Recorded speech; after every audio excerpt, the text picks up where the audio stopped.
अञ्जनाशलाकया चक्षुरुन्मिलितं येन तस्मै श्रीगुरुवे नमः। श्रीचैतन्यमनोभीष्टं स्थापितं येन भूतले स्वयं रूप कदा मह्यं ददाति स्वपदान्तिकं। नमो विष्णुपादाय कृष्णपृष्ठाय भूतले श्रीमते भक्तिवेदान्तस्वामिनिति नामिने। नमस्ते सारस्वते देवे गौरवाणी प्रचारिणे निर्विशेषशून्यवादी पाश्चात्यदेशतारिणे। जय श्री कृष्ण चैतन्य प्रभु नित्यानंद श्री अद्वैत गदाधर श्रीवासादि गौरभक्तवृंद। हरे कृष्ण कृष्ण कृष्ण हरे हरे, हरे राम राम राम हरे हरे। हरे कृष्णा। तो आप सभी का स्वागत है रामायण के इस आई थिंक छठा क्लास चल रहा है सर ना। ओके, तो प्रभु जी प्रभु जी का आज क्लास देना था, बट जैसे मैंने बताया कुछ कारणवश उनको जाना पड़ा अचानक। तो ऐसे तो हम लोग जब अलग अलग संस्था में जाते हैं तो अलग अलग संस्था में अलग अलग ग्रंथों का पकड़ होता है। तो इस्कॉन में जब आते हैं तो इस्कॉन में हमारा नेचुरल फ्लो या नेचुरल पकड़ भगवत गीता या श्रीमद् भागवत में है। रामायण में नेचुरल पकड़ नहीं होता है हमारा। रामायण पढ़ने के लिए, रामायण जानने के लिए हमको अलग से एफर्ट डालना पड़ता है, क्योंकि यहाँ का पूरा सिस्टम जो है पूरा भगवत गीता और श्रीमद् भागवत के ऊपर बेस्ड है। अब लोग पता है ना, भगवत गीता श्रीमद् भागवत दो अलग अलग चीज़ है, पता है ना? सबको पता है ना, किसको नहीं पता? दोनों अलग अलग चीज़ है बोल के, भगवत गीता और श्रीमद् भागवत। शर्माने की बात नहीं है, मैक्सिमम लोगों को नहीं पता होता है इंडिया में। तो भगवत गीता मतलब भगवान की वाणी, सिंपल डिफरेंस है। भगवत गीता मतलब भगवान की वाणी और श्रीमद् भागवत मतलब भगवान की लीलाएं, भगवान और उनके भक्तों की लीलाएं। तो अभी श्रीमद् भागवत में भी रामायण का थोड़ा हल्का सा वर्णन आता है। 2 अध्याय में रामायण का वर्णन आता है, जिसमें भगवान राम का चरित्र का संक्षिप्त में वर्णन दिया गया है। तो अभी तक आप लोगों ने शायद मंथरा उकसा रही थी कैकेयी माता को, और कैकेयी माता अपने कोप भवन में चली गई थी, है ना? तो वहाँ तक शायद सुना था। तो उसी को थोड़ा विस्तार से जानने का प्रयास करते हैं। अच्छा, एक कहानी मैं सुनाता हूँ। आप लोग में से कितने लोग 5 पैसे के सर्कस के बारे में सुने हैं? 5 पैसे का सर्कस कौन सुना है? कोई सुना है? 5 पैसे का सर्कस सुना है? नहीं सुना ना? ओके, वो कहानी फिर मैं सुनाता हूँ पहले। तो एक बार क्या होता है, बहुत पहले की बात है, 90s की बात है। उस समय पैसे का कुछ वैल्यू भी हुआ करता था, अभी पैसे का कोई वैल्यू नहीं है। तो एक सर्कस लगा था गांव में, एक सर्कस लगा था। फैन की नीचे, हाँ थोड़ा। गांव में एक सर्कस आया था। अब सर्कस जहाँ जाता है वहाँ कुछ दिनों तक सर्कस परफॉर्म होता है, वहाँ के लोगों को वो नाटक दिखाया जाता है, उसके बाद वो लोग चले जाते हैं। तो एक सर्कस आया था, उस सर्कस का नाम ही था 5 पैसे का सर्कस। सर्कस का नाम था 5 पैसे का सर्कस। तो अभी वो 5 पैसे सर्कस क्या था, लोग सोचे 5 पैसे में लोग सर्कस दिखा रहे हैं, बहुत बढ़िया बात। तो सबको एकदम उत्सुक हो गया, हमें देखना है, हमें देखना है। तो जिस दिन उसका कंडीशन ये था, उन्होंने कंडीशन रखा था कि ये जो सर्कस है ये हम एक ही व्यक्ति को एक बार दिखाएंगे। मतलब जो पूरा सर्कस है ना, वो एक ही आदमी देख सकता है, उसके बाद उसका टर्न खत्म होगा तो नेक्स्ट व्यक्ति आएगा। तो उसका कंडीशन था। तो लोगों ने सोचा, एक तो 5 पैसे में मिल रहा है, ऊपर से एकदम एक्सक्लूसिव कंटेंट हमारे लिए, तो लोग और खुश हो गए। तो लोग सोचे, जिस दिनों सर्कस का समय है, बहुत दिनों से चल रहा था उसका चर्चा।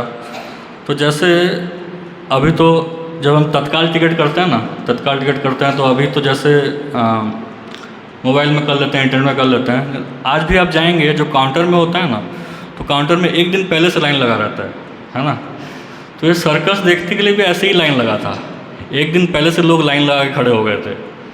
तो एकदम जो लड़ झगड़ करके जो सबसे पहले था, जब सर्कस का टाइम आया, सुबह का 9 बजे सर्कस खुलने वाला था, तो वो टाइम आया, वो जो सबसे पहले आया था उसको लगा कि मुझे बहुत बड़ा उपलब्धि मिल गया है, मुझे सबसे पहले सर्कस दिखाया जाएगा। तो वो व्यक्ति जाता है, पट खुलता है, अंदर जाता है, पीछे से पट बंद हो जाता है। जैसे ही अंदर जाता है तो एक बड़ा सा एरिना रहता है, बड़ा सा एक ग्राउंड रहता है। वहाँ जा कर के देखता है कि वहाँ कोई नहीं है, कोई भी नहीं है, वो अकेला ही है। वो बोला अरे सर्कस क्या, कौन सा सर्कस दिखा रहे हैं, शायद आ रहे होंगे, तैयारी कर रहे होंगे। तैयार नहीं, एक पहला है ना, थोड़ा लेट लग रहा होगा तैयार होने में। तो ये लोग आए, ये आया जा कर के थोड़ा आगे जा कर देखता है तो एक बड़ा सा आईना रखा हुआ है, एक मिरर रखा हुआ है बड़ा सा। बोला आईना क्यों रखा है यहाँ पे? तो ऐसा 2-4 मिनट जाता है, वो देखता है कि 2 हट्टे कट्टे मुस्तंडे जो पहलवान होते ना, 2 हट्टे कट्टे पहलवान आते हैं उसके पास और उसको पकड़ करके दे दनादन ऊपर नीचे आगे पीछे उसको पूरा धो देते हैं, धो करके उसका पूरा हालत ख़राब कर देते हैं। ये बोलता है अरे सर्कस, कौन सा सर्कस दिखा रहे हैं, किसको सर्कस दिखा रहे हैं? ये व्यक्ति वहीं पर धराशायी पूरा बेहोश हो जाता है। बेहोश इतना मतलब उसको इतना मारते हैं कि वो व्यक्ति बेहोश हो जाए, खून वून ज़्यादा ना निकले, बेहोश हो जाए। वो बेहोश हो जाता है। फिर थोड़ी देर बाद वो जागता है, जाग करके बोलता है अरे ये तो बहुत बड़ा धोखा है, ये कैसा सर्कस हो गया, ये हम लोग को 5 पैसे के नाम पे लोग धोखा दे रहे हैं। तो फिर उठ करके सोचता है अब मैं जाऊंगा और पूरे दुनिया को बता दूंगा कि जो सर्कस है ये नकली है। फिर जैसे ही सोचता है ऐसा, उसके बाद एक दूसरा ख्याल आता है, मैं बाहर जाऊंगा सबको बताऊंगा तो मजाक किसका उड़ेगा? हाँ, किसका मजाक उड़ेगा? मेरा ही मजाक उड़ेगा। तो चलो मुझे मिला है तो सबको मिलना चाहिए, तो मैं बाहर जाकर के बता दूंगा बहुत अच्छा सर्कस था। तो क्या करता है, उसको याद आता है हाँ एक आईना था, मुझे मारा था, क्या पता मेरा बाल वाल बिखर गया होगा, खून निकल गया होगा। आईना देखता है, आईने में जा कर के अपना थोड़ा मरम पट्टी सेटिंग कर लेता है अपने आप को, और सेटिंग करने के बाद फिर जाता है बाहर और जा कर के बोलता है अरे 1 नंबर सर्कस था, हर किसी को जो करना चाहिए सर्कस, हर किसी को अटेंड करना चाहिए। जो दूसरा आदमी था वो सोचता है अरे वाह बढ़िया है, वो जाता है, वो जा कर के उसके साथ भी ये होता है, जा कर के एकदम ज़ोरदार पिटाई होता है। तो वो सोचता है अरे वो पहले वाले को दूसरा सर्कस दिखाया क्या, मुझे तो कोई दूसरा सर्कस दिखाया जा रहा है। तो अब ये सोचता है चलो ठीक है, उसको शायद दूसरा सर्कस दिखा होगा, मैं जा कर के लोगों को, अभी मैं जाऊँगा तो मेरा बदनामी होगा। ये भी वही सोचता है, ये जा कर के बाहर क्या बोलता है एकदम बढ़िया सर्कस है। तो एक एक आदमी जो अंदर जा रहा है पीट के बाहर आ रहा है और क्या बोल रहा है एकदम बढ़िया सर्कस है, हर किसी को एक्सपीरियंस करना चाहिए। तो ये जो आदमी जो बाहर जा रहा है, जो व्यक्ति अंदर जा रहा है पीट करके बाहर आके सबको बता रहा है, ये कौन है?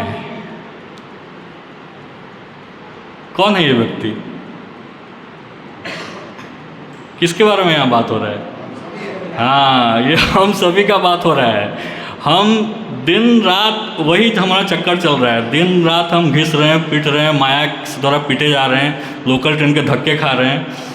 और फिर भी जब कोई बच्चा भक्त बन जाता है और बच्चे को बोलते हैं अभी से भक्ति करने की क्या ज़रूरत है, अभी से तुम खुश होना क्यों चाहते हो, मैं ज़िंदगी भर इतना मुश्किल झेला हूँ, इतना कष्ट झेला हूँ, इतना दुख झेला हूँ, तुम्हें भी वो दुख झेलना चाहिए, तुम्हें अभी से भक्ति करने की ज़रूरत क्या है, भक्ति करो तो सुखी हो जाओगे ना।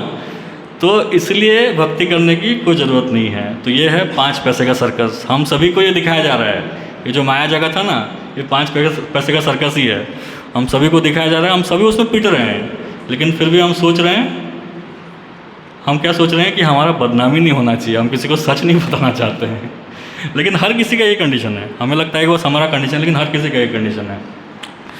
तो इसके बारे में हम बाद में आएंगे, पहले हम थोड़ा रामायण का चर्चा कर लेते हैं।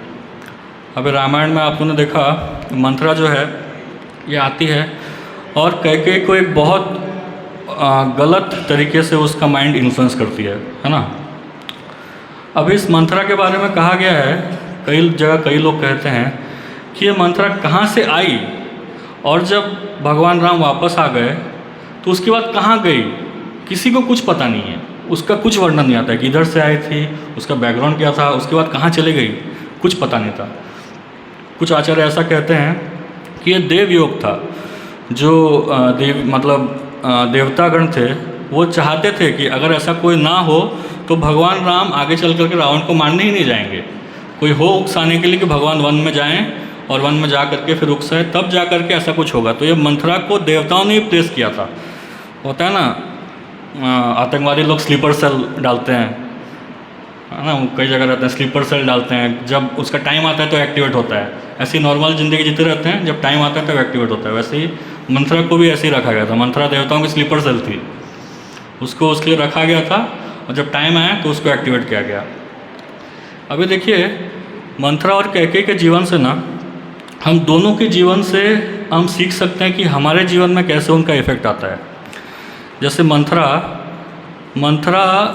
जब भगवान राम जब वापस आए, मतलब भगवान राम का जब विवाह होकर के वापस आ गए तो अच्छे से सब चल रहा था। तो दशरथ महाराज को जब दिखाई दिया कि उनका एक बाल पक गया है तो उनको लगा कि अब रिटायरमेंट लेना चाहिए। अभी तो 20-22 साल में ही बाल पक जाते हैं, तो क्या रिटायरमेंट लेगा व्यक्ति। तो दशरथ महाराज को दिखाई दिया कि एक बाल पक गया है तो अब रिटायरमेंट लेना चाहिए। तो उन्होंने सोचा कि अब राम को हम राज्याभिषेक कर लेंगे। तो ये सब बहुत धूमधाम से चल रहा था। भगवान राम जो थे वो सभी अयोध्या वासियों के आँखों के तारा थे। मतलब कोई अगर पुरुष है तो वो भगवान राम को अपने भाई से बढ़कर मानता था, कोई एक बच्चा है तो अपने माता पिता से बढ़कर मानता था। तो ऐसा भगवान राम के साथ सबका अलग अलग रिलेशन था। कोई वृद्ध व्यक्ति था तो अपने बेटे से बड़ा मानता था। तो ऐसा रिलेशन था। जैसे ही पता चला कि भगवान राम को राजा बनाया जाएगा, उनका राज्याभिषेक किया जाएगा, तो पूरे अयोध्या में खुशी की लहर फैल गई थी। तो ये देख करके मंथरा को समझ में नहीं आ रहा था कि क्या चल क्या रहा है।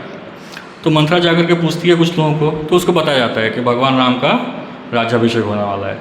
तो ये मंथरा क्या सोचती है कि जब राम राजा बन जाएंगे तो मुझे यहाँ पे बहुत लोग जानते हैं, मेरा नेम फेम है। अभी कैकेयी जो है वो दशरथ महाराज की मेन पटरानी है ना, मेन रानी है, उनकी सबसे सुंदर रानी है, इसलिए मुझे इतना सब रेस्पेक्ट मिल रहा है। अभी राम बन जाएंगे राजा, ठीक है, तो कौशल्या बन जाएगी महारानी, है ना, जो राजरानी जो है राजमाता बन जाएगी।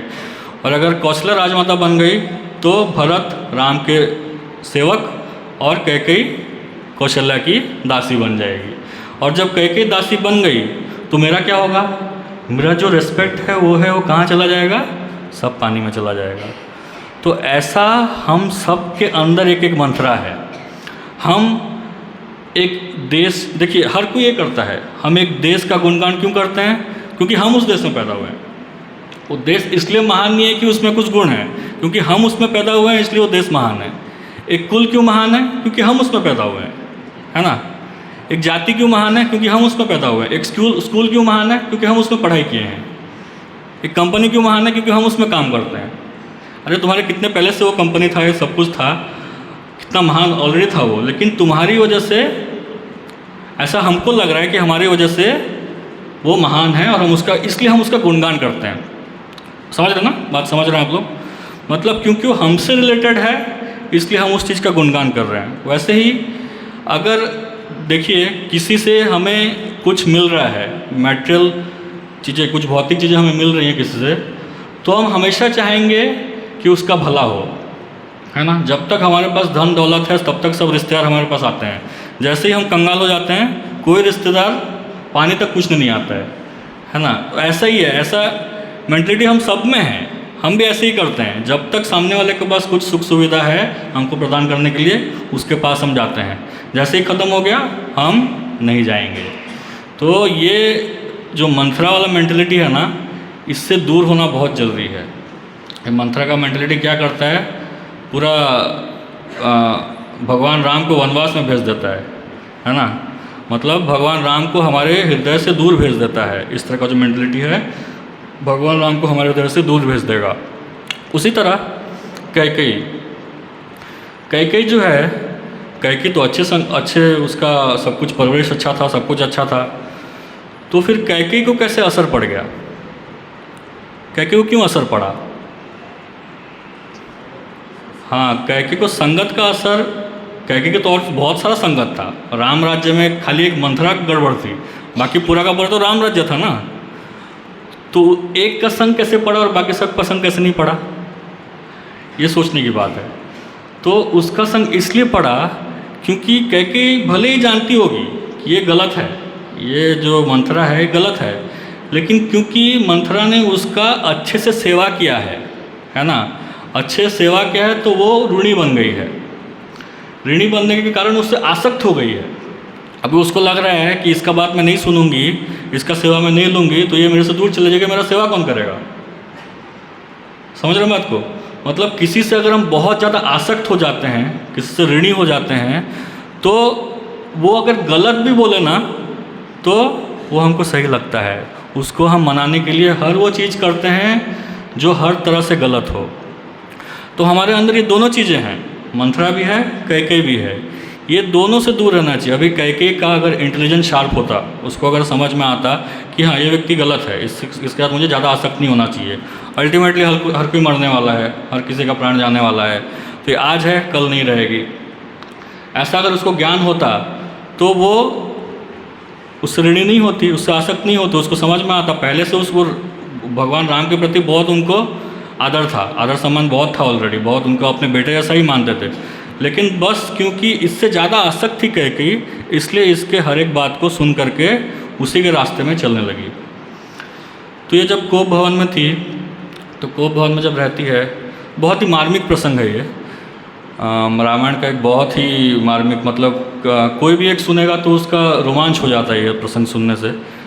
जब आते हैं दशरथ महाराज, तो दशरथ महाराज आने के बाद देखते हैं कि मैडम तो पड़ी हुई हैं कोप भवन में, कुछ इनका अचानक से क्या हो गया, इतना अच्छा ये चल रहा है, इवेंट चल रहा है, अचानक से इसको क्या हो गया।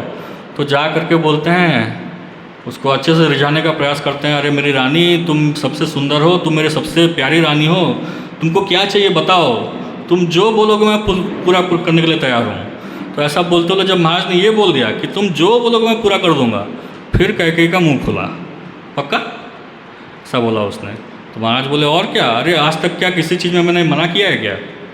फिर कैकेयी बोलती है, अपना कंडीशन लेकर के आती है कि आप आर्यवर्त हैं, आप रघुवंशी हैं, आपने मुझे जब युद्ध के समय मुझे 2 वचन दिया था, आज वो 2 वचन पूर्ण करने का समय आ गया है। अरे 2 वचन उसको याद दिलाने की ज़रूरत क्या है, तुम ऐसे ही मांग लो उसको मैं पूरा कर दूँ। नहीं, आप वचन दीजिए कि आप पूरा करेंगे, तभी जाकर के मैं बोलूँगी कोई भी हालत में। बोलते हैं ठीक है। फिर वो बोलती है कि सबसे पहले तो ये जो आप अरेंजमेंट कर रहे हैं, इतना बढ़िया अरेंजमेंट कर रहे हैं, सब कुछ कर रहे हैं, राज्याभिषेक कर रहे हैं, तो बस वहाँ पे जो आप राम को बैठाने वाले हैं उसकी जगह आप मेरे बेटे भरत को बैठा दीजिए। तो तब दशरथ को लगता है ठीक है, राम भरत मेरे लिए एक ही हैं, इतना कोई फर्क नहीं है उसमें। फिर दूसरा बोलती है कैकेयी बोलती है कि अभी नेक्स्ट आपको राम को 14 वर्ष के लिए वनवास भेजना पड़ेगा, और वो भी कैसे, वल्कल वस्त्र धारण करके, जो छाली होती है ना पेड़ की छाली, पेड़ की छाली पहन करके उनको वनवास जाना पड़ेगा। जो व्यक्ति सालों से सुकुमार रहा हो, है ना, मतलब राजवस्त्र छोड़ करके, सिल्क होता है, सिल्क छोड़ करके और कुछ पहना ना हो, उसको बोला जाए कि वल्कल पहना जाए, पेड़ का छाल पहना जाए। तो सोचिए उस पिता के हृदय में कितना आघात लगेगा। तो दशरथ महाराज और सुन करके वो पहले तो बेहोश हो जाते हैं, उनका होश ही नहीं रहता, पहले बेहोश हो जाते हैं, फिर होश आने के बाद बोलते हैं, फिर वो सोचते हैं कि कहाँ था मैं, उनको याद ही नहीं आता क्या हुआ था। फिर अचानक से याद आता है तो बोलते हैं तुम ये क्या मांग रही हो, पहले तो ठीक था, पहला जो था वो ठीक था, लेकिन दूसरा जो है वो मेरे से नहीं होने वाला है। दूसरा कैसे हो सकता है, जो इतना मेरा प्रिय है, मेरे प्राण ही चले जाएंगे, मेरे प्राण ही चले जाएंगे, मैं कुछ कर ही नहीं सकता इसके बारे में, अगर ऐसा तुम करोगी तो मेरे प्राण जाने वाले हैं। तो कैकेयी सुनने ही नहीं वाली है, क्योंकि उसने गलत संग ले लिया है, मंथरा का संग ले लिया है। वो गलत संग जब पड़ता है हमारे ऊपर, तो जितना अच्छा से अच्छा हमारे ऊपर उपदेश दिया जाए कुछ सुनाई देता है। अब देख लीजिए, जनरली ऐसा होता है जब किसी के ऊपर गलत संग का असर पड़ जाता है ना, उसको आप जितना अच्छा बात बोलें, जितना अच्छा व्यक्ति आकर के बोले, उसको कुछ फर्क नहीं पड़ने वाला है, वो वही एक ही रट लगा के बैठेगा। तो कैकेयी के साथ भी ऐसा हुआ, वो सुन ही नहीं रही है, महाराज का बात सुन ही नहीं रही है। महाराज जी ये सुन करके फिर से बेहोश हो जाते हैं, दशरथ महाराज बेहोश होकर के फिर उठते हैं, बहुत रोते हैं, कैकेयी को बहुत बुरा भला कहते हैं। फिर कैकेयी बोलती है तुम काहे कि तुम रघुवंशी हो, तुम अपना वचन निभा नहीं पा रहे हो। ये सब सुन करके वो कुछ बोले नहीं पाते हैं, फिर बेहोश पड़े रहते हैं। तो ऐसा होते तो पूरा रात भर वो कोशिश करते हैं मनाने का, कोशिश करते करते करते वो सुनते ही नहीं हैं। फिर दशरथ महाराज पड़े हैं ऐसे ही। तो जब ऐसे पड़े हुए थे तो अगले दिन उनका जो सारथी था, जो उनका मेन मुख्यमंत्री भी था और सारथी भी था, क्या नाम था उसका, सुमंत्र, है ना। सुमंत्र जो है, सुमंत्र आकर के कैकेयी के महल में आते हैं और कैकेयी माता को देखते हैं खड़े हैं। तो पूछते हैं उनको, दशरथ महाराज को क्या हो गया, क्यों लेटे हुए हैं। तो कैकेयी माता बोलती है कल राज्याभिषेक का तैयारी चल रहा था ना, बहुत थक गए हैं इसलिए लेटे हुए हैं। तुम जाओ, तुम जा कर के किसी के पास मत जाना, सीधे राम के पास जाओ, राम को यहाँ लेकर के आओ। अभी सुमंत्र जाते हैं, रानी है, आगे मानना पड़ेगा, जा कर के भगवान राम को बुलाते हैं। जब भगवान राम सुनते हैं कि कैकी माता बुला रही है तो बहुत प्रसन्न हो जाते हैं। सुन कर के जाते हैं, वो जा कर के जैसे ही निकलते हैं, अपने महल से निकलते हैं, तो महल से निकलते ही जितने भी लोग थे सब घर से निकल गए। एकदम सुबह से उठ करके तैयार होकर सब निकले थे कि आज राम का राज्याभिषेक होने वाला है। सब देख करके बोल रहे हैं श्री राम की जय, श्री राम की जय, सब जोर जोर से चिल्ला रहे हैं। तो सब चिल्ला चिल्ला के भगवान राम भी एकदम मंद मुस्कान देते हुए जा रहे हैं। जाते जाते जैसे ही पहुंचते हैं कैके के महल में, कैके के महल में पहुंच करके देखते हैं दशरथ महाराज पड़े हुए हैं, लेटे हुए हैं, नीचे पड़े हुए हैं। तो फिर पूछते हैं भगवान राम कि क्या हो क्या गया मेरे पिताश्री को, तो ये क्या हुआ, कैके क्या बोलेगी, ये प्रभु जी आपको अगले क्लास में बताएंगे। अभी आज के दिन एक दूसरा हमारा एक टॉपिक है जो कि बहुत इम्पोर्टेंट है, क्योंकि हम जनरली जो भी क्लासेस करते हैं ना, तो हमारे क्लासेस का एक मेन पर्पस रहता है कि एक व्यक्ति जो है वो केवल ज्ञानी ना बने, केवल जस्ट ज्ञान प्राप्त करते करते करते उसका बस ऐसे ही चल रहा है ज़िंदगी, ये ना हो, वो व्यक्ति भक्त बने आगे चल करके। तो हमारा पर्पज़ यही रहता है कि एक व्यक्ति अगर आ रहे हैं हमारे क्लासेस में, इस्कॉन का मेन पर्पज़ यही है। बाकी आपको बाहर से जो दिखाई दे, कहीं कुछ फुट फॉल लाइफ हो रहा है, कुछ हो रहा है, जो भी हो रहा है, लेकिन इस्कॉन का मेन पर्पज़ है एक व्यक्ति को जो भूल गया है कि वो भगवान का भक्त है, वो चीज़ को याद दिलाना। तो हमारा मेन पर्पज़ वही है। तो इसके लिए जो इस हरे कृष्णा आंदोलन जो है, इसको हरे कृष्ण आंदोलन क्यों कहा जाता है, क्योंकि इसमें हरे कृष्ण महामंत्र का वास है। तो इसलिए हरे कृष्ण महामंत्र, आप में से कितने लोग हैं जो जप करते हैं, हाथ उठाइए। हर दिन जप करते हैं, मैक्सिमम लोग करते हैं, रेगुलर कर रहे हैं ना सब। कितने लोग नहीं करते हैं, रेगुलर नहीं करते हैं, हाथ उठाइए, कोई प्रॉब्लम नहीं है। ओके, तो जो नहीं करते हैं उनके लिए भी है, जो लोग करते हैं उनको भी हरि नाम के प्रति थोड़ा श्रद्धा और जागृत हो जाए, इसके लिए हम आज थोड़ा हरि नाम की महिमा के ऊपर चर्चा करेंगे। और एंड में जब जो लोग नहीं करते हैं उनके लिए हरे कृष्ण महामंत्र जप किया जाएगा। आपको हम सिखाएंगे कैसे जप करना है और लास्ट में जप करेंगे। तो देखिए, उससे पहले एक क्विज़ आप लोगों के लिए। आप लोगों को भगवान राम की पत्नी का नाम तो पता ही है, पता है ना सबको, सीता है ना। तो लक्ष्मण की पत्नी का नाम क्या है, जोर से बोलिए। हाँ, उसके बाद भरत जी की पत्नी का नाम क्या है, जोर से। बहुत कम लोगों को पता है, ठीक है, याद रखिए, मांडवी। और चौथे हैं शत्रुघ्न, शत्रुघ्न की पत्नी का नाम श्रुतकीर्ति, ठीक है। तो ये याद रखिए, ये जो है ना राम लक्ष्मण भरत शत्रुघ्न, ये कोई साधारण पुरुष नहीं है, ये चारों भगवान हैं, ये चारों स्वयं भगवान है। भगवान आ करके मनुष्य रूप में लीला कर रहे हैं। इस राम सबसे ऊपर है, इसका मतलब ये नहीं है खाली राम ही भगवान है, बाकी सब एक साधारण व्यक्ति हैं, सबके सब भगवान हैं। वासुदेव, संकर्षण, अनिरुद्ध और प्रद्युम्न, चारों के अवतार हैं ये। तो ये याद रखना है। तो भगवान के लीलाएं, उनके बारे में, उनके गुण रूप सबके बारे में याद रखना चाहिए।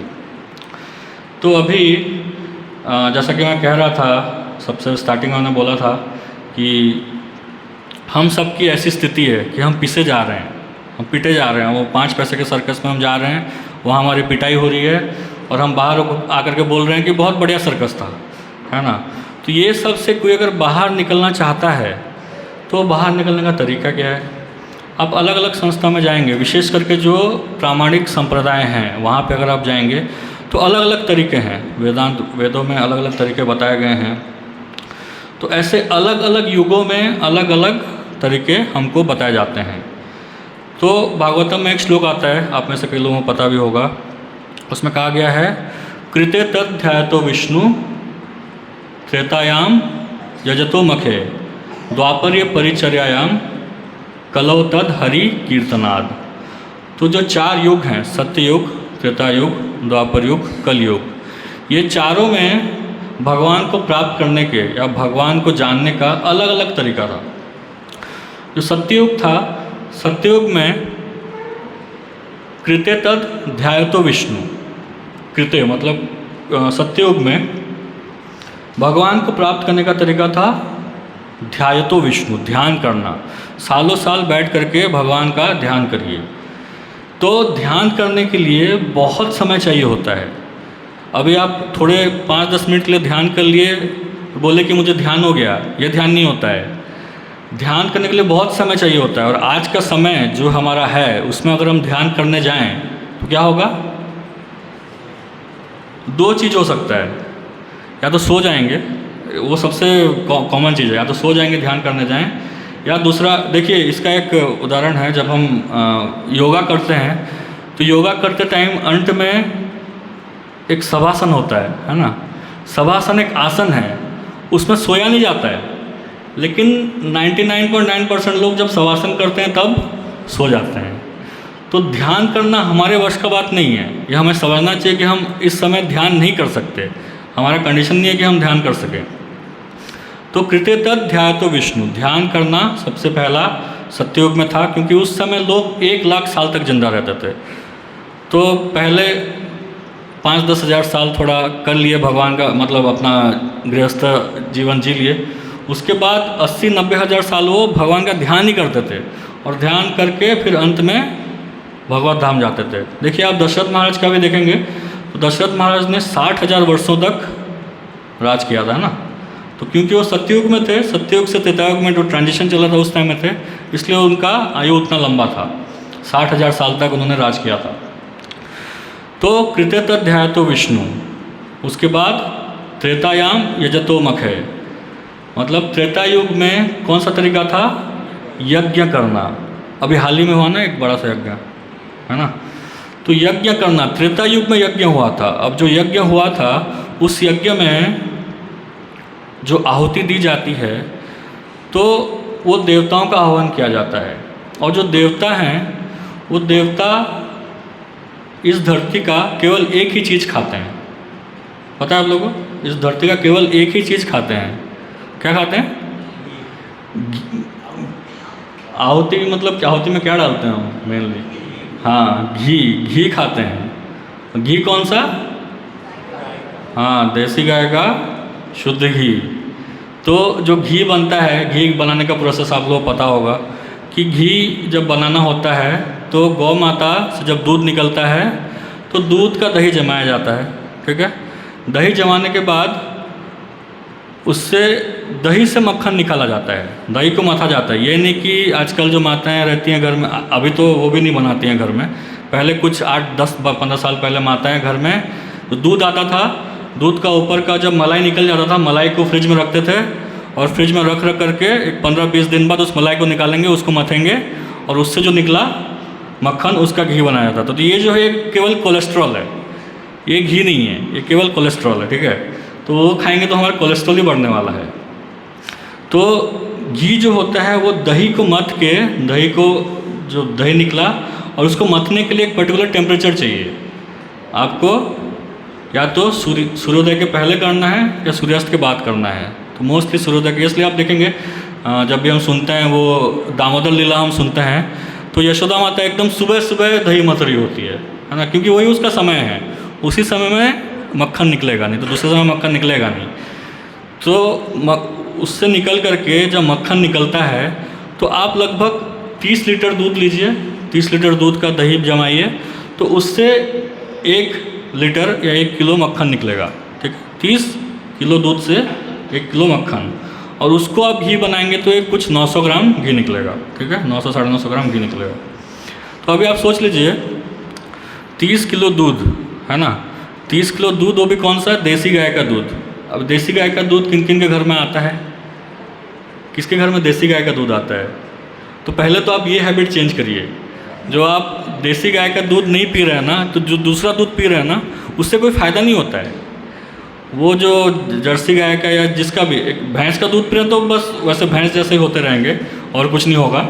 बाकी जो जर्सी गाय का दूध पिएंगे तो कई लोग तो उसको पूतना का दूध कहते हैं। जैसे पूतना अपने स्तन में जहर लगा करके आई थी ना, और जहर लगा के वो दूध पिलाया था, तो वैसा दूध कहते हैं कई जो गौ रक्षक हैं। तो वो दूध पिएंगे। इसलिए आप देखिए कई बार कुछ बीमारी होता है ना, तो डॉक्टर लोग दूध पीना मना कर देते हैं, दूध पीना मना कर देते हैं, जबकि वो दूध से प्रॉब्लम है, जो जर्सी गाय का दूध पी रहे हैं उससे प्रॉब्लम है। तो वो पीते रहेंगे तो हमारा जो सिस्टम है ना वो अच्छा नहीं होगा और बिगड़ते रहेगा, उस दूध से कोई फ़ायदा नहीं होने वाला है, और स्ट्रेस बढ़ेगा और हमारा सेहत ख़राब होगा, ये होगा। लेकिन देसी गाय का दूध पिएंगे तो उसका अलग फ़ायदा होता है। तो देसी गाय का दूध, हाँ, किसके घर में आता है देसी गाय का दूध? क्या रेट है? कितना? 70? 100? 100 से कम नहीं किसी का ना? ठीक है, तो 100 अगर ले लें तो 100 × 30 कितना हो गया? 3000। 3000 का तो दूध हो गया। फिर उसमें जो मेहनत लगा, उसमें जो चूल्हा लगा, वो लगने के बाद लगभग अगर फ़ायदा वायदा देख लें तो 3000 से, चलो ठीक है, हमको 100 में मिल रहा है तो ग्वाले के पास 50-60 रुपये में होगा, ठीक है। सब फ़ायदा मिला के देखे, सब कुछ मिले तो कम से कम नहीं तो भी 2400-2500 का घी आना चाहिए, है ना। मार्केट में कितने का मिलता है? 400-500। आप सोच लीजिए क्या खा रहे हैं आप, ठीक है, आप सोच लीजिए आप क्या खा रहे हैं। तो ये घी जब जला जाता है ना, आजकल जो यज्ञ हो रहे हैं, ये घी जब जला जाता है ना तो देवता देखते भी नहीं उसकी तरफ, खाना और दूर की बात, उससे बस धुआं निकलता है, धुआं निकल कर जो यज्ञ कर रहे हैं उनका मुंह काला होता है और कुछ नहीं। तो उसको देवता देखते भी नहीं है, उसको ग्रहण क्या करना, तो वो यज्ञ होगा ही नहीं। आज के टाइम में पॉसिबल ही नहीं है यज्ञ करना हमारे लिए, क्योंकि यज्ञ के लिए टन टन घी जलाना पड़ेगा। 1 किलो घी खरीदने में हमारी नानी मर जाएगी तो बाकी क्या बोलना, और 1 किलो घी खरीदने में इतना प्रॉब्लम हो जाता है हमको। तो इसलिए अभी के टाइम में यज्ञ करना भी पॉसिबल नहीं है।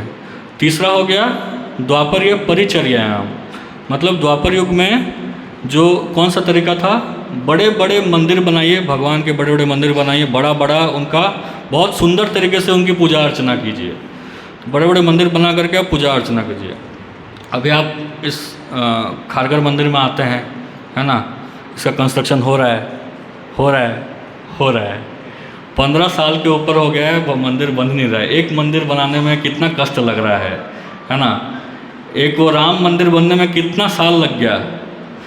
तो मंदिर बनाना आज के समय में, मंदिर होना डेफिनेटली मंदिर ज़रूरत है, मंदिर होगा नहीं तो फिर संस्थाएं चलेंगी ही नहीं, हमारा धर्म ही नष्ट हो जाएगा। लेकिन बड़े बड़े एक मंदिर बन गया कुछ जगह के लिए, वो काफ़ी हो गया। हर किसी के लिए मंदिर बनाना आज के लिए पॉसिबल नहीं है। उसके साथ साथ बड़े बड़े अर्चन करना, पूरा अच्छे से भगवान को जो बेस्ट है हमारे पास वो ऑफ़र करना। अरे हमारे पास ही कुछ नहीं, हम क्या भगवान को ऑफ़र करेंगे? हमारे खुद के पास खाने के लाले पड़े हुए हैं तो भगवान को हम क्या ऑफ़र करेंगे? तो इसलिए वो चीज़ आज के टाइम में पॉसिबल नहीं है। तो क्या पॉसिबल है? कलो तद हरि कीर्तनाद। कलयुग में केवल हरि का कीर्तन ही एकमात्र उपाय है और कोई उपाय नहीं है। तो यही श्रीमद् भागवतम में और एक जगह में कहते हैं, जिन्होंने ये कहा है सुखदेव गोस्वामी, कि प्रायण अल्पायुष सभ्य कलो अस्मिन् युगे जना मंद सुमंद मतयो मंद भाग्य ही उपद्रता। इसमें कहा गया है प्रायण अल्पायुष सभ्य कलो अस्मिन् युगे जना, कलो अस्मिन् युगे जना। इस कलयुग में जो लोग हैं, प्राय जो हैं अल्प आयुष, कलयुग के जो लोग हैं प्राय उनका जो आयु है वो अल्प आयु है। आज हम यहाँ बैठे हुए हैं, कल रहेंगे या नहीं कोई भरोसा नहीं है ना। ऐसे कोई अगर हेल्दी भी रहे तो उसका ज़्यादा से ज़्यादा 60, 70, 80 साल में उसका टाइम आउट हो जाता है, वो चला ही जाता है। तो प्रायण अल्पायुष सभ्य, और ये 80 साल में भी 50 साल तो बेचारे को घर का मेंटेनेंस करने में ही गया है, घर संभालने में ही गया है। शुरू के 20 साल उसके खेलने में चले गए हैं, आखिरी के 10 साल में बुढ़ापे में अपने दांत संभालेगा कि जब करेगा, है ना। तो ये उसके प्रायण अल्पायुष सभ्य, कलयुग में बहुत कम आयु हो गई है, लोगों की आयु बहुत कम हो चुकी है। कलो अस्मिन् युगे जना, मंद, जो हमारी बुद्धि है वो मंद हो चुकी है। देखिए पहले के टाइम में जब कुछ कैलकुलेट करना होता था तो ऐसे मुंह में ही सब बोल देते थे, है ना। लेकिन आज कुछ कैलकुलेट करना है, 16 + 17 ये कैलकुलेट करना है तो उसके लिए भी क्या निकालेंगे हम? कैलकुलेटर, मोबाइल निकालेंगे, है ना। तो हमारी बुद्धि अभी मंद होते जा रही है, छोटा छोटा चीज़ हम समझ नहीं पाते हैं, छोटे इक्वेशंस हम समझ नहीं पा रहे हैं। देखिए आजकल जो बच्चे भी मैथ्स पढ़ते हैं ना, छोटा छोटा सम नहीं कर पाते हैं। हम हमारे टाइम में बड़े बड़े सम ऐसे ही सॉल्व कर लेते थे, लेकिन अभी के बच्चे छोटा छोटा सम प्लस माइनस नहीं कर पाते हैं, मल्टीप्लिकेशन डिवीजन दूर की बात है। तो मंद होते जा रहे हैं, बुद्धि मंद होते जाती है। उसके बाद सुमंद मतयो, बुद्धि तो मंद है, ठीक है, मत मतलब उनका जो डिसीजन मेकिंग पावर है वो सुमंद, मंद तो बुद्धि था, उससे भी और मंद होता जा रहा है। देखिए एक उदाहरण देता हूँ मैं। अभी एक बड़े इंजीनियरिंग इंस्टीट्यूट में, आईआईटी में, एक आईआईटी में, वन ऑफ द आईआईटीज़, वहाँ पे बहुत ज़्यादा सुइसाइड्स होते थे, बहुत ज़्यादा लोग सुइसाइड करते थे। मतलब जो बच्चे थे परेशान होकर के स्ट्रेस में सुइसाइड कर लेते थे। तो सुइसाइड करने के बाद जो एडमिनिस्ट्रेटिव टीम थी आईआईटी, जो सबसे बड़ी इंस्टीट्यूट है इंडिया की, उसकी जो एडमिनिस्ट्रेटिव टीम थी उसने ट्रबल शूटिंग किया कि क्या प्रॉब्लम क्या है, कहाँ प्रॉब्लम क्या हो रहा है। तो लास्ट में सब देखते हैं कि जितने भी सुइसाइड हो रहे हैं वो बच्चे पंखे से लटक करके सुइसाइड कर रहे हैं। तो मैनेजमेंट टीम ने क्या डिसाइड किया, सारे पंखे हटा दो, सब रूम में एसी लगा दो। तो इससे सुइसाइड कम हो गए, इससे सुइसाइड कम होंगे। ये किसका डिसीजन है? जो इंडिया का सबसे बड़ा इंस्टीट्यूट है उसका जो एडमिनिस्ट्रेटिव टीम है उसका। सोचिए, तो जो सबसे सो कॉल्ड इंटेलिजेंट लोग हैं वो ऐसे डिसीजन ले रहे हैं, तो डिसीजन मेकिंग पावर कितना कमज़ोर हो चुका है। सुमंद मतयो, ये एक एग्जांपल है। ऐसे आप डे टू डे लाइफ में देखते हैं कि जो लोग सबसे ऊपर बैठे हुए हैं वही सबसे ख़राब डिसीजन लेते हैं, है ना। ये हम देखते हैं डे टू डे लाइफ में, जो सबसे ऊपर बैठे हैं वही सबसे ख़राब डिसीजन लेते हैं। हम बोलते हैं अरे इतना ऊपर पहुँचा कैसे, हमको ऐसा लगता है। तो ये सुमंद मतयो, मंद सुमंद मतयो, चलो ठीक है, अल्पायु से उसकी आयु भी लंबी हो गई, उसकी बुद्धि भी अच्छी है, उसका डिसीजन मेकिंग पावर भी अच्छा है, लेकिन मंद भाग्य, कलयुग के लोगों का भाग्य खराब है। कुछ भी करने जाते हैं तो उसका उल्टा परिणाम निकलता है। बड़े से बड़ा डिग्री वाला उसको नौकरी नहीं मिलता है ना। बड़ा कुछ कर लो, बड़ा उसके पास बहुत धन है, लेकिन उसका कुछ ना कुछ, उसके घर में कुछ ना कुछ दुख आ जाता है। तो मंद भाग्य, मंद सुमंद मतो मंद भाग्य। चलो किसी का अच्छा भाग्य भी हो गया, हाँ ठीक है, अच्छा भाग्य, सब कुछ अच्छा है, लेकिन फिर भी उपद्रत मतलब डिस्टर्ब्ड, ऑलवेज डिस्टर्ब्ड। सब कुछ है, सब उसका मन अच्छा है, सब उसका डिसीजन मेकिंग पावर भी अच्छा है, अच्छे पोस्ट पोजीशन में है, अच्छा धन संपत्ति है, लेकिन हमेशा डिस्टर्ब रहता है कि कोई आकर के लूट के ले जाए, है ना। ये हमेशा किस डिस्टर्बेंस उसके मन में बना रहता है। तो ये कलयुग के प्राणी की स्थिति है। कलयुग का प्राणी कौन है? किसी और का बात हो रहा है? हमारा ही बात हो रहा है, ये हम सब की परिस्थिति है। कई बार कैसा होता है ना, क्लास में हम बैठते हैं, क्लास का हम कुछ सुनते हैं, हम सोचते हैं कि ये उसके बारे में कहा जा रहा है, ये व्यक्ति ऐसा है, वो व्यक्ति ऐसा है। जब कुछ लेसन मिलता है ना, वो ऐसा है, उसको ऐसा बनना चाहिए। अरे नहीं, क्लास हमारे लिए है। क्लास में जो बोला जा रहा है ना, वो हमें चेंज करने के लिए है, दूसरे के लिए नहीं है, दूसरों को सुधार करने के लिए नहीं है। हम सुधरें, ये क्लास में दिया गया, भागवतम दिया गया, भगवत गीता दिया गया हमारे सुधरने के लिए, शास्त्र दिए गए हमारे सुधरने के लिए। हम उसको अप्लाई करेंगे तो हम सुधरेंगे, हम सुधरेंगे तो दुनिया सुधरेगी। जब तक हम नहीं सुधरते हैं तब भूल जाइए, जो दुनिया क्या, आप अपने घर को नहीं सुधार सकते। तो इसलिए सब जो भी बोला जा रहा है वो हमारे लिए है। कलयुग का प्राणी हम हैं, दूसरा कोई नहीं है। तो मंद सुमंद मतयो मंद भाग्य उपद्रता, ठीक है। इसके बाद फिर सुखदेव महाराज बोलते हैं, कलेर दोषो निधे राजन अस्ति ही एक महान गुणा, कि कलयुग के दोष अशेष हैं। कलेर दोषो निधे राजन, एक समंदर के समान है दोष, लेकिन फिर भी इसमें एक महान गुण है। क्या? कीर्तनादेव कृष्णस्य मुक्त संग परम व्रजेत। यहाँ आप कीर्तन करेंगे, हरि कीर्तन करेंगे, तो आप बहुत आसानी से आपको मुक्ति प्राप्त हो सकती है। ये सब चीज़ों से, मंद सुमंद मत, सब चीज़ से मुक्ति प्राप्त हो सकती है। कैसे? केवल हरि कीर्तन करने से ही मति हमारी शुद्ध हो जाएगी। अभी हरि कीर्तन करना है तो कौन सा, ये इस्कॉन वाले हरे कृष्ण महामंत्र क्यों बोलते हैं? तो हरे कृष्ण महामंत्र इसलिए कहा जाता है क्योंकि चैतन्य महाप्रभु जो स्वयं कृष्ण हैं, जिसके बारे में आगे ही बताया जाएगा, आगे आप लोगों चैतन्य महाप्रभु कैसे कृष्ण हैं, उनका आविर्भाव तिथि आ रहा है। वो कैसे कृष्ण है वो बताया जाएगा। तो उन्होंने स्वयं इस मंत्र को इस धराधाम पे उतारा है, वो स्वयं इस मंत्र को लेकर के आए हैं। विशेष करके एक उपनिषद आता है ब्रह्म वैवर्तन उपनिषद एक आता है, सॉरी ब्रह्म वैवर्तन पुराण एक आता है, एक उप पुराण है, मेन पुराण नहीं है। उस पुराण में कहा गया है कि हरे कृष्ण कृष्ण कृष्ण हरे हरे, हरे राम राम राम हरे हरे, यही मंत्र लिखा गया है। कई लोग बोलते हैं कि उल्टा है, हरे राम, ऐसा नहीं। हरे कृष्ण कृष्ण कृष्ण हरे हरे, हरे राम राम राम हरे हरे, इति षोडशक नाम कलि कल्मष नाशनम, ना तो परतर उपाय सर्व वेदेषु दृश्यते। ये जो 16 अक्षर वाला नाम है, इति षोडशक नाम कलि कल्मष नाशनम, यही हमारे जो कलि का जो कल्मष है वो नाश कर सकता है। ना तो परतर उपाय, और कोई उपाय नहीं है। ये कौन बोल रहा है? सर्व वेदेषु दृश्यते, सारे वेद का यही मत है कि हरे कृष्ण महामंत्र का ही जप करना चाहिए। अभी एक बार नारद मुनि आए थे हनुमान जी के पास, सब कुछ हो गया था, सब रामायण का प्रसंग सब खत्म हो चुका था। तो नारद मुनि आए हनुमान जी के पास और बोलते हैं, तुम अच्छे भक्त नहीं हो हनुमान, तुमने ना देखो 6 प्रकार के एग्रेसर, मतलब एग्रेसर को हिंदी में क्या बोलेंगे, 6 प्रकार के दुष्कर्मी होते हैं जो अगर पकड़े जाएं, मतलब उनको अगर तुरंत पकड़ के मार दो तो भी कोई पाप नहीं लगता है। उसमें से एक जो होता है वो अगर किसी और के घर में आग लगाता है तो वो एक दुष्कर्मी है, वो एक एग्रेसर है। उसको पकड़ के अगर मार दिया जाए तो कोई पाप नहीं लगेगा। तो तुम एक एग्रेसर हो, तुमने जा कर के लंका में आग लगा दी थी, दूसरे के घर में जा कर के आग लगा दी थी। तो हनुमान तो पहले सोचते हैं क्या बोल क्या रहे हैं नारद जी, फिर उनको समझ में आता है अच्छा क्या बोलना चाहते हैं, उनको समझ में आता है। फिर हनुमान जी बोलते हैं, देखो ऐसा कहा गया है कि जो मृत शरीर है, डेड बॉडी होता है, तो डेड बॉडी या मृत शरीर का उद्धार कब होता है? जब उसमें मुखाग्नि दी जाए, उसको जब जला दिया जाए तो उसका उद्धार हो जाएगा। तो शास्त्रों में कहा गया है जो व्यक्ति हरि का नाम नहीं लेता है, जो व्यक्ति राम का नाम नहीं लेता है, वो स्वयं ही मरा हुआ शरीर है, वो मृत व्यक्ति है।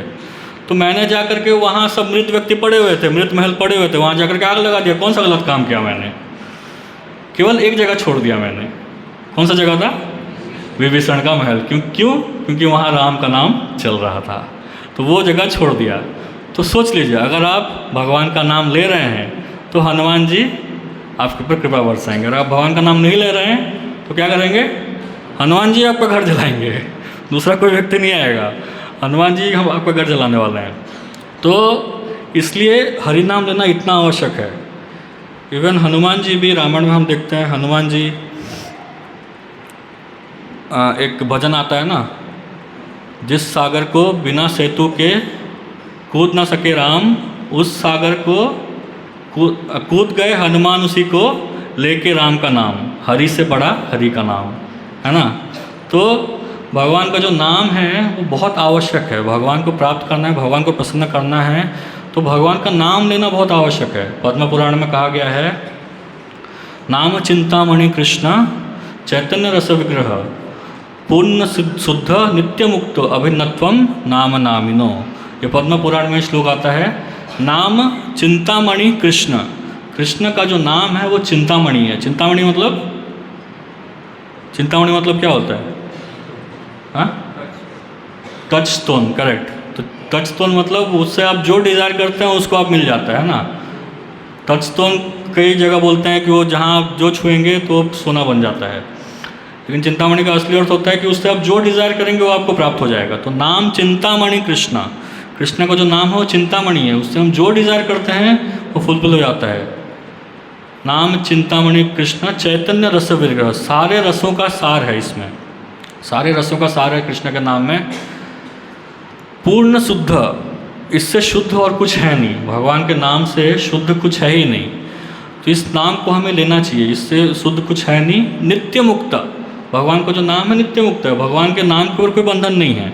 हम सोच सकते हैं कि भगवान का नाम, क्या भगवान का नाम लेने से कैसे हम मुक्त हो जाएंगे, लेकिन भगवान का नाम ही हमें इस भव सागर के से पार करा सकता है। आप लोगों ने एक कथा सुनी भी होगी कि जब सब कुछ हो गया था, विभीषण का राज्याभिषेक हो गया था विभीषण का, तो उस समय उनका एक सहपाठी आता है, उनका मतलब एक सैनिक आता है उनका सहयोगी आता है, आकर के पूछता है कि आपने ये जो वानर लोग हैं तो बंदर लोग थे, ये बंदर लोग कैसे इतना बड़ा समुद्र पार करके यहाँ लंका पे आ गए, ऐसा कैसे हो गया है? तो विभीषण बोले मैं बताता हूँ तुमको। तो विभीषण ने क्या किया, एक पत्ता लिया, वो पत्ते में भगवान राम का नाम लिख दिया, ठीक है, राम लिख करके पत्ता फोल्ड करके उस राक्षस को दे दिया, और जो मतलब सैनिक था जो भी था उसको दे दिया, और बोला इसको लो और चल चल के जाओ समंदर में, खोलना मत, ठीक है, इसको लो लेकर के जाओ और वापस आना, वापस आने के बाद खोलना है इसको। तो वो अभी विभीषण राजा है, राजा का बात को तो भरोसा करना पड़ेगा, तो राजा का बात भरोसा करके वो चलने लगता है। चलता है तो चलते चलते देखता है पानी घुटने तक ही है, पानी घुटने नीचे जा ही नहीं रहा है, तो आराम से चल रहा है चल रहा है चल रहा है, समंदर के एकदम बीच में पहुंच गया। बीच में पहुंच करके अरे ऐसा क्या लिख दिया था, दे दिया जो इतना ये है, मतलब ऐसा कैसे, मतलब समंदर पता ही नहीं चल रहा मैं इतना दूर आ गया। तो वो फिर एक क्यूरोसिटी, आइडियल क्यूरोसिटी होता है ना, अब जो बोला गया उतना करो ना, ज़्यादा करने की क्या ज़रूरत है। तो उसने खोल दिया, खोल करके देखा कि राम लिखा है। ये क्या राम लिखा है, राक्षस था, राक्षस को भरोसा नहीं था, क्या राम लिखा है, उसको फेंक देता है, जैसे ही फेंकता है वही डूब जाता है वो। तो ये राम के नाम की महिमा है, या कृष्ण के नाम की महिमा है। हरे कृष्ण महामंत्र या कोई भी नाम हम लेते हैं तो नाम का महिमा ये है। नाम अगर हम लेते हैं, भगवान कृष्ण का नाम लेते हैं, तो ये जो भव सागर है, जो बहुत बड़ा लगता है हमको, इसको कैसे हम पार करेंगे, तो शास्त्रों में कहा गया है कि वो एक बछड़े के खुर से बना हुआ जो गड्ढा होता है ना, वो गड्ढे में जितना पानी होता है उतना बड़ा बन जाता है। अगर हम पूरे श्रद्धा से अगर भगवान का नाम लेते हैं, जो पूरा भव सागर है वो बछड़े के खुर से बना हुआ गड्ढा, उसमें जितना पानी होता है, अब उसको पार करने के लिए कौन सा रॉकेट साइंस चाहिए, ऐसे ही पार कर जाएगा ना, जस्ट जंप मारने की भी जरूरत नहीं, चलते चलते पार कर जाएंगे। तो हमें पता ही नहीं चलेगा, भगवान के नाम का हम आश्रय लेंगे तो हमें पता ही नहीं चलेगा कि कम हमने जितने भी दुख कष्ट थे सब भाव सागर को हमने ऐसे ही बड़े आसानी से पार कर लिया है। इसलिए भगवान का नाम लेना बहुत आवश्यक है। भगवान का नाम लेना खास करके इस कलयुग में, जैसे मैंने बताया, हरे नाम एवं केवलम, कलो नास्त्यव नास्त्यव नास्त्यव गतिरन्यथा। कोई और उपाय है ही नहीं, 3 बार बताया गया है, हरे नाम एवं केवलम, कलो नास्ति कलो नास्ति कलो नास्ति एवं अन्यथा। देखिए इसका कारण अलग हो सकता है, बहुत सारे कारण हो सकते हैं। जैसे किसी भी चीज़ पे हम स्ट्रेस देते हैं, है ना, तो उसको बार बार बोलें तो और ज़्यादा समझ में आता है। एक बार बोल दिया तो उसको भूल जाते हैं हम, बार बार बोलने के बाद 2 बार बोलो समझ में आता, 3 बार बोलने के बाद थोड़ा समझ में आता है। तो इसलिए 3 बार बोला गया है, 3 बार रिपीट किया गया, हरे नाम एवं केवलम, कलो नास्ति एव गतिरन्यथा। और ये क्या कारण है कि ये जो जैसे मैंने बताया कि कृत्य तध्याय तो विष्णु कलो तद हरे कृष्णनाथ, सॉरी त्रेतायाम युद्धमुख है, द्वापरे परिचर्यायाम कलो तद हरे कृष्ण। तो कलो नास्ति एव मतलब ना तपस्या करके, ना यज्ञ करके, और ना परिचर्यायाम, ना पूजा पाठ करके आप वो फल प्राप्त कर सकते हो जो आप हरि का नाम लेने से प्राप्त कर सकते हो। तो सोचिए हरि का नाम कितना महत्वपूर्ण है। अभी कुछ लोग बोलते हैं कि ये हरे कृष्ण वाले क्या बहुत आसान चीज़ सिखाते हैं, हरे कृष्ण नाम बोलने में कौन सा बड़ा चीज़ है, हरे कृष्ण बोल लो, थोड़ा नाच लो, हो गया। अब इतना आसान है तो करो ना, प्रॉब्लम क्या है करने में, इतना आसान वो लग ही रहा है तो करो। तो जब करेंगे, जब हम 1 माला 2 माला 4 माला 16 माला जब करने बैठेंगे ध्यानपूर्वक, तब पता चलेगा कितना कठिन है ये, है ना, कितना आसान है या कितना कठिन है। एक माला क्या, एक मंत्र हम नहीं बोल सकते ध्यानपूर्वक, दुनिया भर का हमको टेंशन रहता है ना, दुनिया भर का हमको लगता है कि हम सब कुछ, मतलब जब के टाइम में सब कुछ सुधार देंगे, बाकी पूरा दिन भर पड़ा हुआ है, कुछ याद नहीं आता है। लेकिन जब करते हैं तो उस समय सब कुछ याद आता है कि ये करना है, वो करना है ना। तो जब करना भगवान का नाम, भगवान का शुद्ध नाम लेना, कहा जाता है कि एक शुद्ध नाम लो तो भवसागर पार हो जाएगा। वो एक शुद्ध नाम ही तो नहीं आता है ना, उसको प्रैक्टिस करने के लिए बार बार नाम लेना पड़ेगा। तो इसलिए ये हरे कृष्ण महामंत्र करना बहुत ही आवश्यक है। तो मैं अभी यहीं पे विराम देता हूँ। किसी को कुछ प्रश्न है तो आप लोग पूछ सकते हैं, नहीं तो हम जप करेंगे। जप करने के बाद फिर हम प्रसाद ले सकते हैं। ठीक है? नहीं? किसी का कोई प्रश्न है पूछ सकते हैं।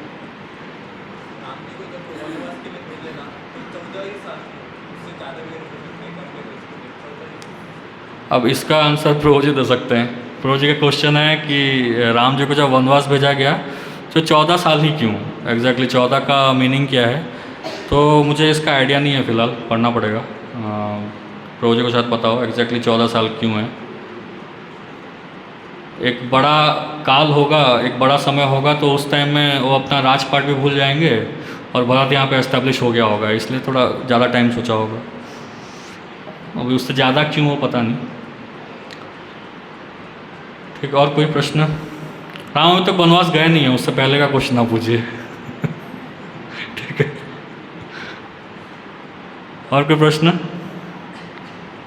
हाँ,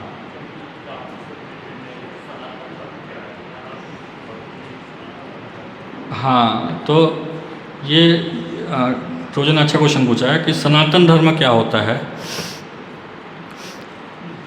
तो एक श्लोक आता है, हितोपदेश में एक श्लोक आता है कि आहार निद्रा भय मैथुनम च सामान्यमेतत् पशुभिर नराणाम धर्मो हि तेषाम अधिको विशेषो धर्मेण हीनेन पशुभिर समानम।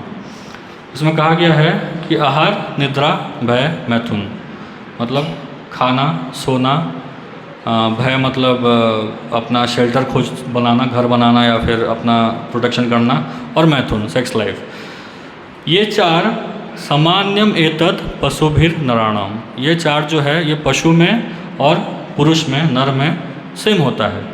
आप कैलकुलेट करके देख लीजिए कि हम जो भी कार्य कर रहे हैं, भक्ति छोड़ करके, भक्ति या आध्यात्म छोड़ करके जो भी कार्य कर रहे हैं वो ये चार को सेटिस्फाई करने के लिए ही कर रहे हैं। देख लीजिए, कुछ भी है ये चार को सेटिस्फाई करने के लिए ही किया जा रहा है।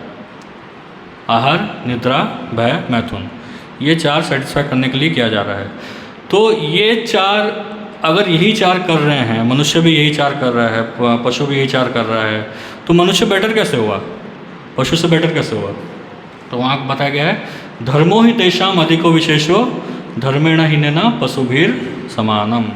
मतलब जो धर्म है वो मनुष्य को श्रेष्ठ बनाता है पशु से। अभी धर्म क्या है वो समझना आवश्यक है। धर्म जो है, धर्म का आप ट्रांसलेशन करेंगे इंग्लिश में तो उसका कोई इंग्लिश ट्रांसलेशन नहीं है। कई लोग बोलते हैं रिलीजन, लेकिन रिलीजन का आप डेफिनेशन पढ़ें इंग्लिश डिक्शनरी में, वहाँ कहा गया है एक काइंड ऑफ फेथ, एक तरह की श्रद्धा। तो जो श्रद्धा है ना वो आज किसी के ऊपर है, कल किसी और के ऊपर हो जाएगी। मतलब आज एक व्यक्ति के ऊपर है, उसने धोखा दे दिया तो कल दूसरे व्यक्ति के ऊपर श्रद्धा हो जाएगी। तो श्रद्धा जो है वो बदलते रहती है, लेकिन धर्म जो है वो बदलता नहीं है। जैसे शक्कर होता है, चीनी, चीनी का धर्म क्या है? मिठास। नमक का धर्म क्या है? नमकीन, है ना, खारा नमकीन।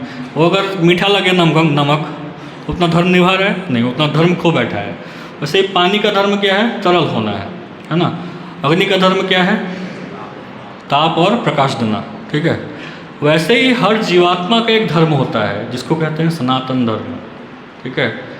वो धर्म क्या है? आप देखिए कि हर जीवात्मा जो है हर समय किसी न किसी की सेवा कर रहा है ना, किसी न किसी की सेवाओं कर ही रहा है। या तो वो अपने जो पुरुष है वो पत्नी की, बच्चों की सेवा कर रहा है, पत्नी जो है पति की सेवा कर रही है, या फिर वो अपने कंपनी में जाकर के बॉस की सेवा कर रहा है, अपने कंपनी की सेवा कर रहा है, अपने राज्य की सेवा कर रहा है, अपने कुल की सेवा कर रहा है, या अपने देश की सेवा कर रहा है, या ह्यूमैनिटी, मानवता की सेवा कर रहा है। तो ऐसे अलग अलग किसी न किसी की सेवा कर रहा है। कुछ नहीं तो उसके घर में कुत्ता है, बिल्ली तो है ही, कुत्ते बिल्ली की सेवा कर रहा है, उनको ले जा करके रास्ते में उनका मलमूत्र साफ करता है। तो किसी न किसी की सेवा कर ही रहा है वो, तो सेवा करने की भावना हमारे अंदर है। तो श्री चैतन्य महाप्रभु को जब पूछा गया था कि मनुष्य का धर्म क्या है, तो महाप्रभु ने कहा कि मनुष्य का धर्म है भगवान की सेवा करना। तो ऐसे नश्वर चीज़ों की सेवा करते रहें तो आगे चल करके उसमें फ्रस्ट्रेशन आने वाला है, क्योंकि कभी ना कभी या तो वो व्यक्ति या वो चीज़ हमको धोखा देगा या वो हमसे दूर चला जाएगा। तो ऐसे चीज़ की हम सेवा क्यों ना करें जो शाश्वत है। तो परम भगवान शाश्वत हैं, तो भगवान की सेवा करना ही एक जीवात्मा का शाश्वत धर्म है। सनातन, सनातन मतलब नित्य, जो चला आ रहा है, जिसका कोई बिगनिंग नहीं है ना एंड है। ठीक है, सनातन मतलब ये होता है, सनातन धर्म मतलब अभी जो हिंदू धर्म बोलते हैं वो नहीं है, जो कुछ साल पहले वो टर्म आया है, सिंधु नदी के उस पार रहने वालों को हिंदू बोला जाता था। मतलब इस पार जो रहते हैं, सिंधु नदी के उस साइड पठान लोग रहते थे। पठान लोग क्योंकि हिंदू बोल नहीं पाते थे, तो सॉरी सिंधु बोल नहीं पाते थे, तो हिंदू हिंदू बोलने लगे, तो वहाँ से वो टर्म आ गया। तो सनातन धर्म मतलब वो चला आ रहा है, वो कोई ख़त्म होने वाला धर्म नहीं है, ना उसका कोई बिगनिंग हुआ है ना वो कभी ख़त्म हुआ है। तो सनातन धर्म चला आ रहा है। सनातन धर्म मतलब जो हमारा स्वाभाविक स्थिति है, तो भगवान की सेवा करना हमारी स्वाभाविक स्थिति है, वो हमारा सनातन धर्म है। दूसरा कोई धर्म नहीं है, दूसरा कोई धर्म नहीं है, एक ही धर्म है, भगवान की सेवा करना। ठीक है, और कोई प्रश्न? ठीक है, तो चैंटिंग करना है ना, बीट्स है या नहीं है?